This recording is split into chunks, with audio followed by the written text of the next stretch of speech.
I was starving to death. I kept rubbing the spoon and secretly looked at the man opposite me, drinking coffee. I started to copy his movements. That man noticed me out of the corner of his eye and laughed. He started stirring his coffee. I started stirring too.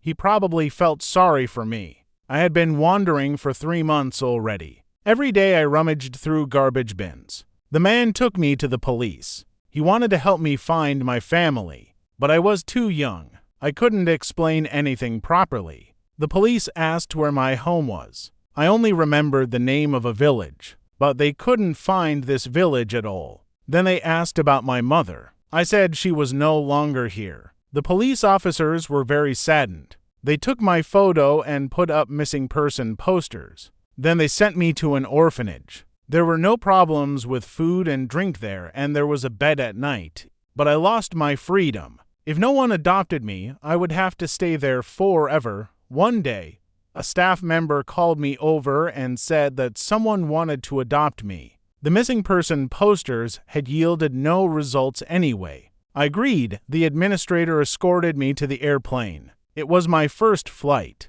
I was terribly nervous, looked out the window, and thought about my mother. We arrived quickly. My adoptive parents were waiting there. They were very happy to see me. At home, I looked around everywhere. Everything was new and unfamiliar. 20 years passed. I grew up and even got a girlfriend. At a class reunion, I went to the kitchen to find something, saw food on the table, and suddenly remembered my childhood. The girl came in. I told her about my background. Then I told my classmates about my childhood experiences. They advised me to check the train records from that evening at home. I started looking as they suggested, but found nothing. I was at a complete dead end. For the next 2 years, I constantly thought about my childhood. One day, I asked my adoptive mother why she adopted me. I wanted to ask her to help with the search, but after hearing her explanation, I gave up on the idea. I went back to my room and destroyed all my plans.